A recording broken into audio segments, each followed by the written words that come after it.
On reprend Bezrat Hashem. On était dans ce sujet de la tour de Babel. Alors, le texte qu'on a fait la dernière fois, j'aimerais qu'on reprenne un peu la fin. Donc le texte qu'on a fait la dernière fois, effectivement, il est en 76a. Et donc le Zohar nous raconte effectivement que maintenant c'est plus clair qu'il y a eu donc un changement des langues, de toutes les langues, parce qu'effectivement leur lien de ces gens-là avec la langue leur a permis d'accomplir ce qu'ils voulaient faire. C'est ça qu'il faut retenir. Sans rentrer dans les histoires compliquées de une langue, 70 langues, il y avait un lien dans les langues qui passait évidemment par la langue sainte. Et tout ça a été modifié. Pourquoi? Parce que c'était l'outil qui leur permettait de faire ça. Donc par rapport à la question métaphysique, c'est-à-dire qu'effectivement, on a tout changé. Tout le système des langues a été changé après cette histoire de la tour de Babel. Mais évidemment, c'est pas le système d'une langue ou de langue, c'est le système de toutes les langues ensemble. Pour preuve, c'est que, alors que dans les premiers versets, on ne sait pas si c'est leur langue ou la langue en général qui a été changée, mais le dernier verset, il est clair. Le dernier verset, c'est-à-dire le verset 10, Alken Kara Shema Vavel, c'est pour ça qu'on a appelé cet endroit-là Babel, qui Sham Balal Hashem Fat Kolaret, parce que c'est là-bas que Dieu, il a embabelé la langue Kolaret de toute la terre. Donc c'est pas que eux. C'est pas eux qui ont été pris d'une confusion. Je comprends même pas d'où est venue cette question. C'est qu'on a changé la langue Kolaret pour toute la terre. Donc c'est-à-dire pour tout le monde. Donc par rapport à ça, le soir, la dernière fois, il nous avait amené dans une espèce de voyage de transmission de la sagesse. Depuis, on avait dit, vous vous rappelez, depuis Adam, après on avait dit Noé, après on avait dit qu'effectivement Abraham, l'histoire de Yitzhak et Ishmaël, voir le cours de la semaine dernière, après on avait dit Yaakov et Esav, et on est passé directement à Salomon. Donc quand j'ai posé la question la dernière fois, pourquoi est-ce qu'on n'a pas parlé de David, pourquoi est-ce qu'on n'a pas parlé des prophètes? Apparemment, c'est pas le sujet ici. Et j'étais peut-être effectivement un peu vite sur cette histoire du roi Salomon. Donc, Yehiv Chochmata, donc c'est quelques lignes plus haut, Yehiv Chochmata, il a les Shlomo Malka. Et il a donné la sagesse supérieure au roi Salomon. On va expliquer un petit peu, évidemment c'est marqué dans la Torah en toutes lettres, Vachem Natan Chochma les Shlomo, que Dieu il a donné la sagesse au roi Salomon, et que le roi Salomon était le plus sage de tous les hommes. Sur ça, il y a une question classique dans le Zohar, c'est qu'on dit que de toutes les manières, le plus grand des personnages qui a eu le plus grand accès à la connaissance divine, c'est quand même Moshe Rabbeinu. Alors comment est-ce qu'on dit que Salomon était le plus sage des hommes? Alors la réponse la plus simple, c'est qu'il ne faut pas confondre deux degrés. Ici, on parle de Chorma. Par rapport à cette notion de Chorma, maintenant, est-ce que la Chorma, elle est plus forte que le degré de Moshe ou que la prophétie? C'est une question annexe, mais il faut être très précis. En termes de prophétie, c'est vrai que c'est Moshe qui a eu la plus grande prophétie possible. Après, c'est qu'on en a parlé plus haut. D'accord? Puisqu'on a dit, Bechol Betin Eman'u, dans toute ma maison, il est fidèle. Velo Avak Moshe Neeman Shemesh Bekud Dargin, et il n'y avait pas de personnage aussi fidèle qui a servi de tous les degrés et qui n'a été détourné dans son désir par aucun d'entre eux. D'accord? Mais, vous voyez bien que ça s'arrête pas là. Que le Zohar continue ici, il dit, Yaïf Chormata, il a les Shlomo. Il a donné la sagesse supérieure au roi Salomon, le roi. Parce que le roi Salomon, il a eu une connaissance que personne n'a eue. Est-ce que c'est quoi? Est-ce que c'est prophétique ou pas prophétique? C'est une autre question. Mais il faut pas tout mélanger. Il n'y a pas que la prophétie qui amène la Chorma. Donc, le roi Salomon, on va reprendre un petit peu ce qu'on a dit la dernière fois à propos du roi Salomon. Et parce qu'on a été un peu vite sur les versets. Maktiv, qu'est-ce qu'il est marqué? Mishle Shlomo, donc effectivement c'est la première phrase, premier verset de ce fameux livre qu'on appelle Mishle. Est-ce que Mishle c'est les paraboles? Est-ce que ce sont les exemples? Bon, peu importe. D'accord? C'est vrai qu'un machal en hébreu, c'est un exemple, que parabole, c'est un peu plus compliqué, et ou aussi les proverbes. Mais les proverbes, c'est encore différent. Donc effectivement, parce que c'est marqué que le roi Salomon, c'est lui qui a fait le plus de machalim, c'est lui qui a fait le plus d'exemples, celui qui a le plus illustré la sagesse, et que de tous et que chacun de ces 10 proverbes ou exemples ou paraboles, elle recèle de nombreux secrets. Le Zohar, il en explique quelques-uns, on verra ça si Dieu veut.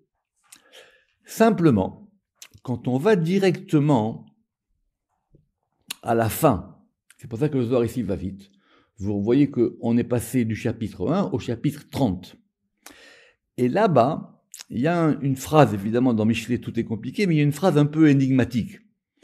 Amasa neum agever, les itiel veuchal.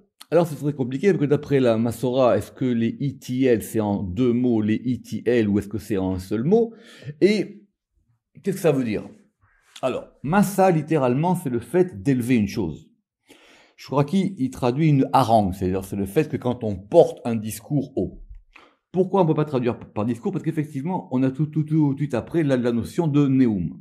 D'accord? Amassa neum.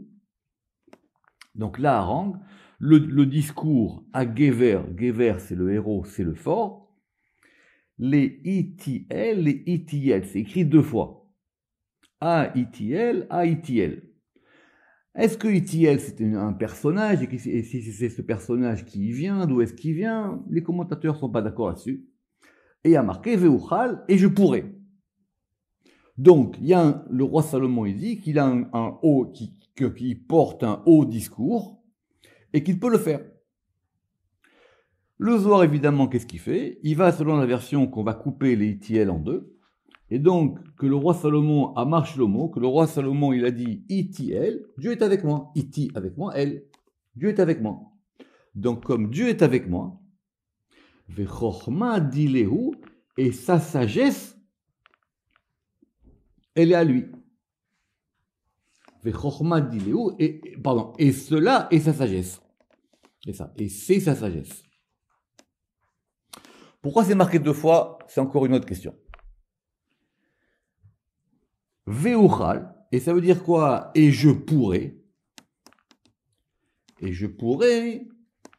les me'e ve'echol, donc là on est passé en araméen, et je pourrais, les me'ebad reuti, et je pourrais accomplir ma volonté.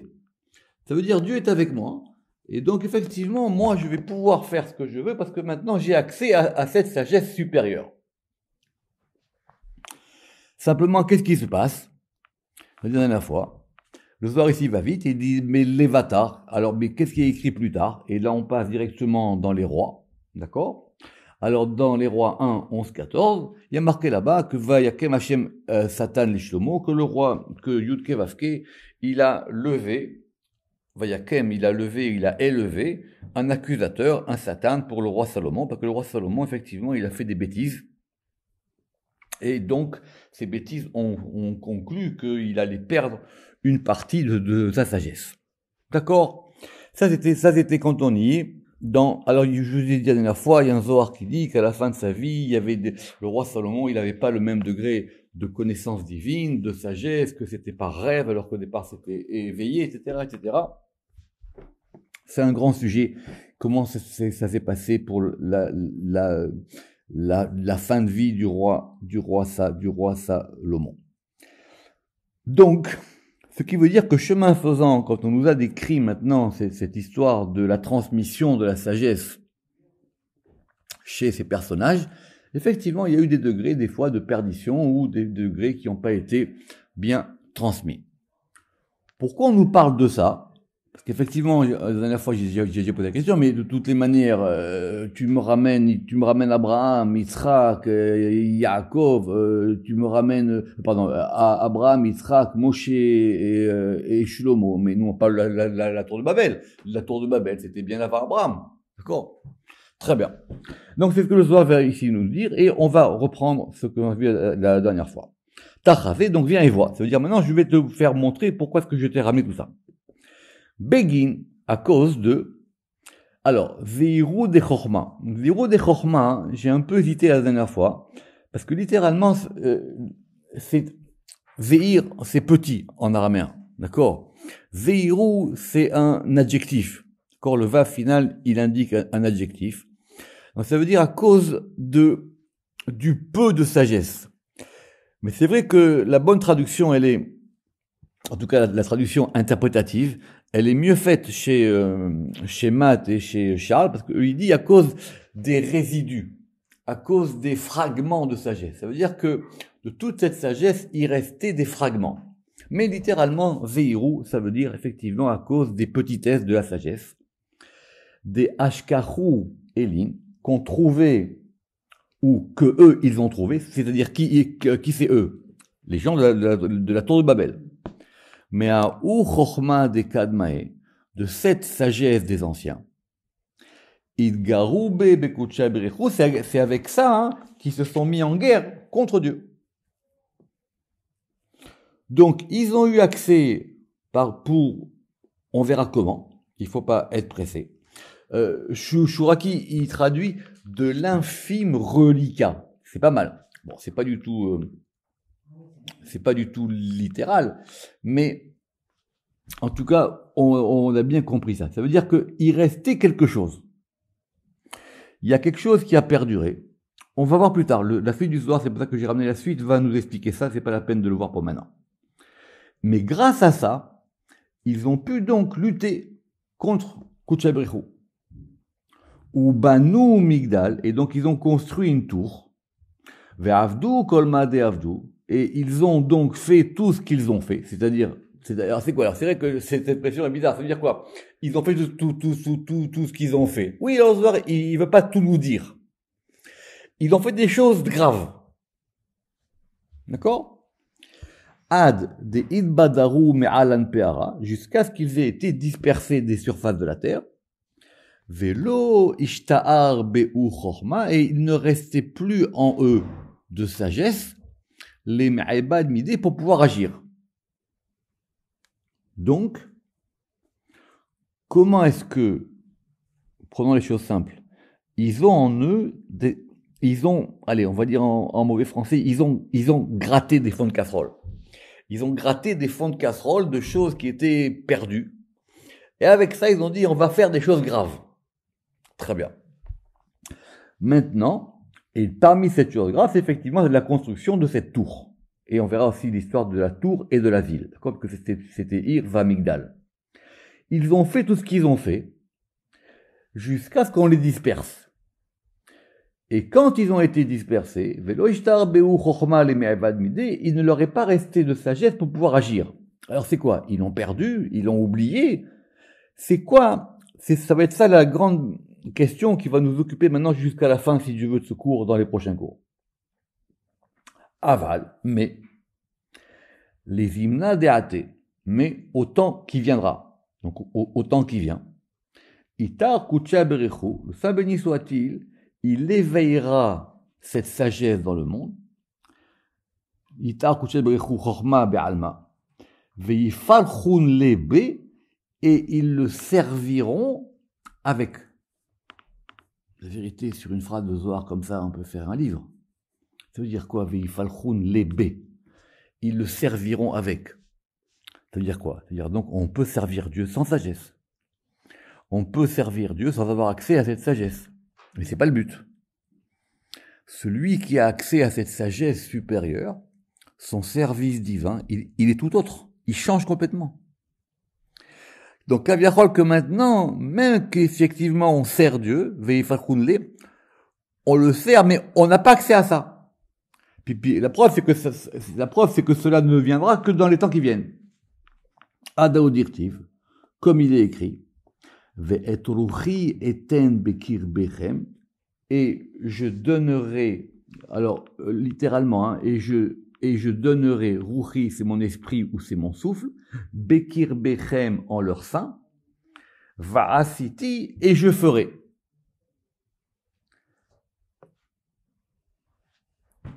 Là, Kekadmae, pas comme les précédents, c'est-à-dire qui les précédents? Eh ben, ceux de la tour de Babel. des chabilou be'alma, qui ont détruit le monde avec. Donc la sagesse, elle est quelque part un peu, on peut l'utiliser. Ils l'ont mal utilisée. Ils ont voulu gratter des fonds de casserole de choses qui restaient, on verra pourquoi. Et grâce à ça, ils s'en sont servis, ou grâce à ça, ou cause de ça, ou malheureusement, ils s'en sont servis pour faire des choses très graves. Mais, donc, Vela Kekadmae, parce que la preuve, c'est qu'ils ont détruit le monde avec. C'est grave ce qu'il dit le Zohar. D'accord? Et là, Ve'asiti, et donc, qu'est-ce que je ferai? Ça veut dire quoi je ferai? Je ferai en sorte que cette sagesse, elle soit bien utilisée. Ve'asiti et asher bechukai telechu, et je ferai qu'ils aillent dans mes lois. Ve'et mishpatai tishmoru, et qu'ils gardent mes jugements. Va'asitem otam, et vous les ferez. En gros, c'est que, j'ai vu dans les commentaires, c'est-à-dire qu'il faut que ce soit relié au Etzachaim.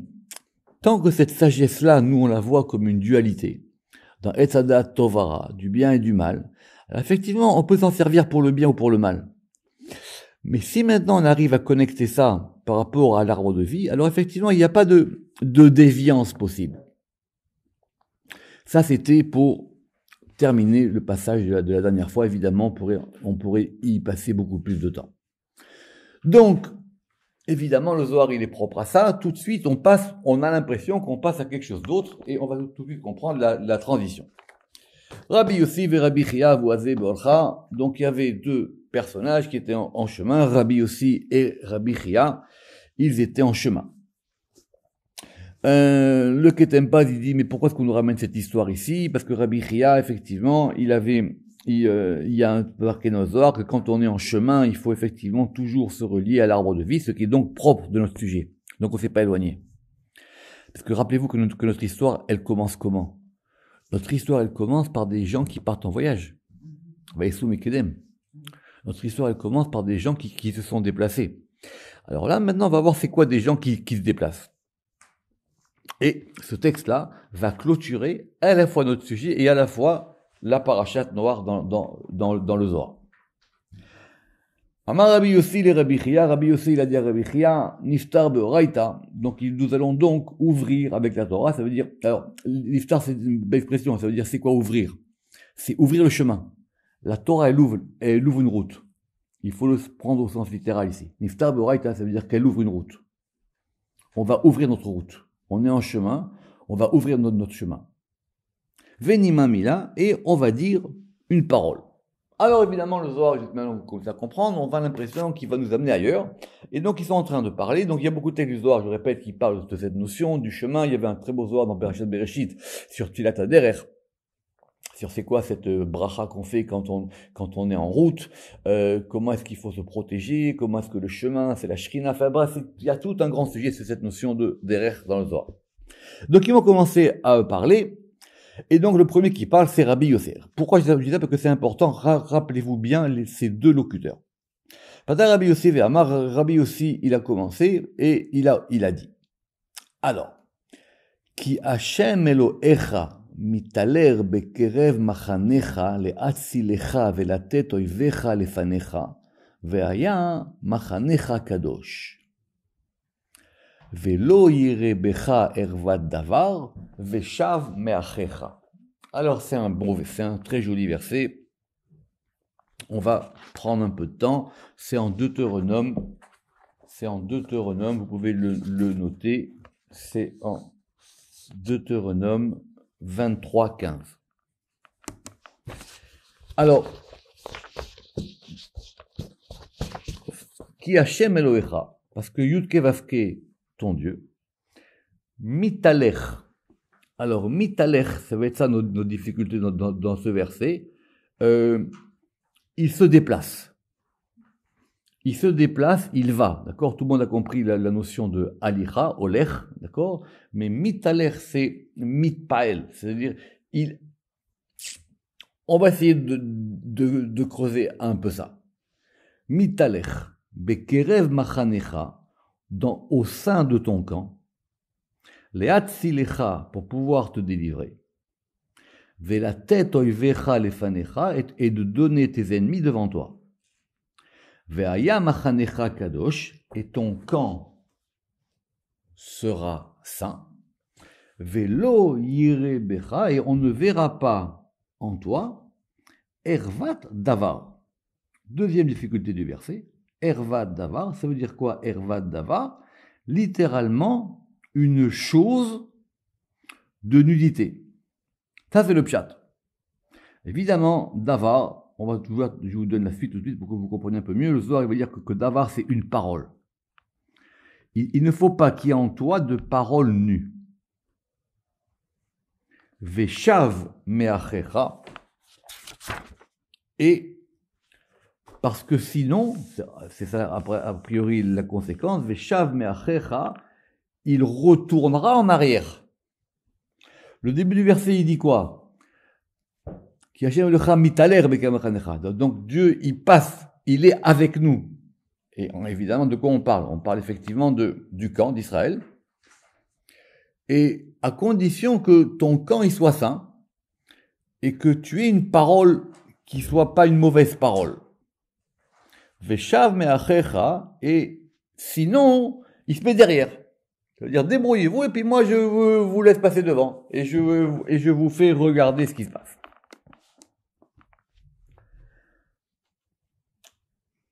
Ki Hashem Elohecha me'aler mibayele. Ki Hashem Elohecha mitaler me'aler mibayele. Alors, tout de suite, le Zohar, il a une question de grammaire, comme d'habitude. Pourquoi est-ce qu'il y a marqué mitaler? Normalement, on aurait dû dire me'aler. D'accord. C'est quoi la différence qu'il y a entre me'aler et mitaler?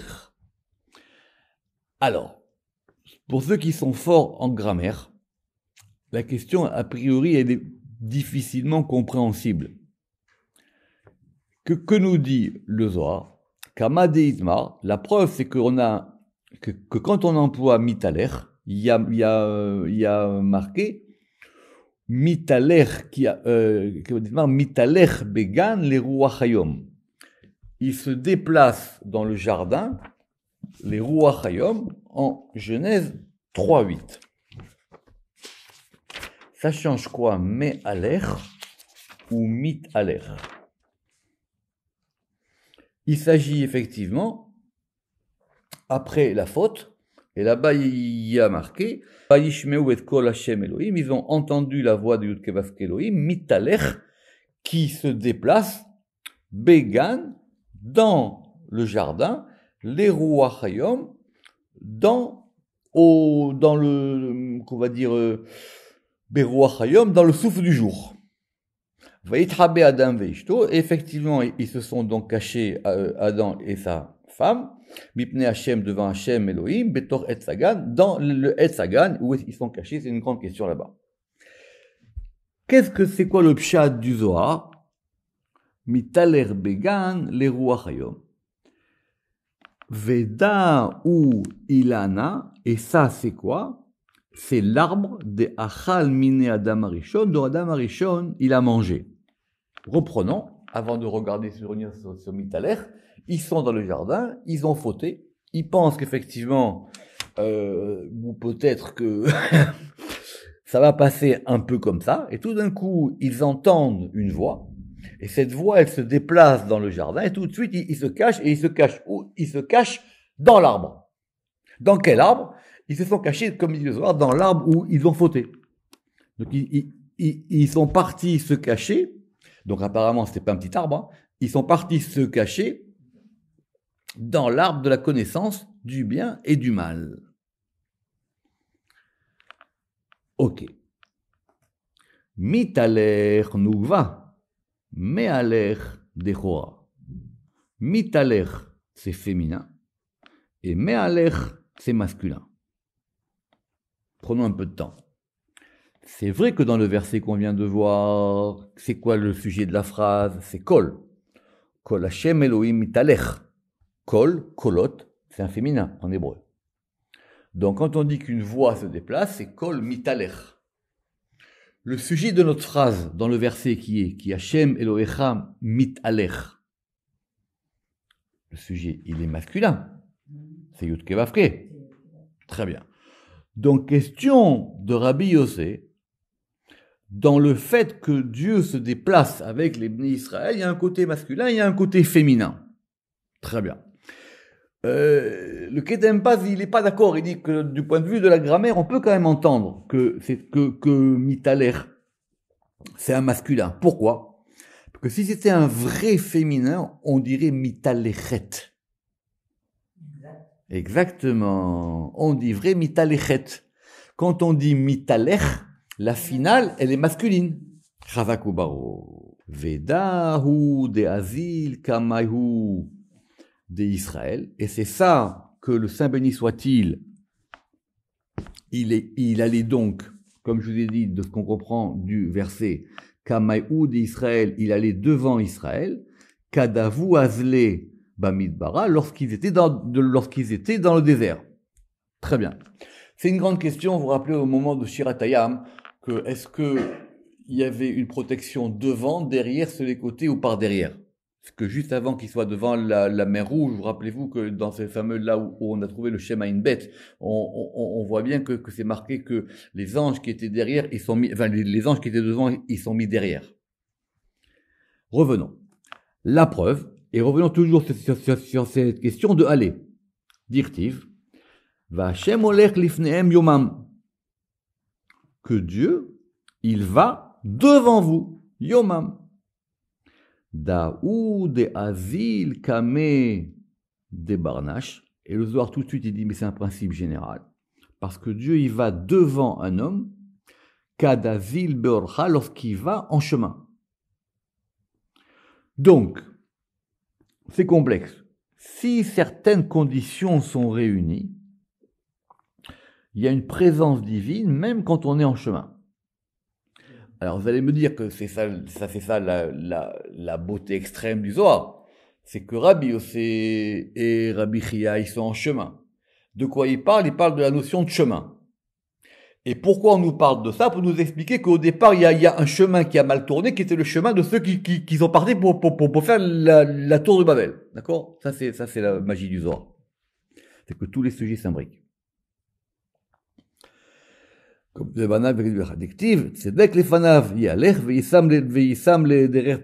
on va ramener encore un autre verset. On va ramener un autre verset. La justice marche au-devant de lui et trace la route devant ses pas. Je vais donner la traduction pachoute du rabbinat. Alors, mais notre question du masculin et du féminin, elle est où? Alors apparemment, c'est les 2 degrés. C'est pour ça que le Zohar, il a dit Vedaou. Et c'est ça lui. De'azil kamaïou d'Israël kadou meidbara. Veda'azil kamé barnash. Et effectivement, c'est lui aussi qui va devant l'homme. Besha'ata de'iou zachir. Là, au moment où il le mérite. Et pourquoi? Pourquoi tout ça? Parce que si c'est comme ça, on a une protection. Pour pouvoir te sauver et de donner tes ennemis devant toi. Pour que l'homme y soit sauvé en chemin, et qu'effectivement, il ne soit pas dominé par un autre côté. Comment on a résolu le problème du masculin et du féminin? C'est quoi sa question? C'est quoi sa question à Rabbi Yossé?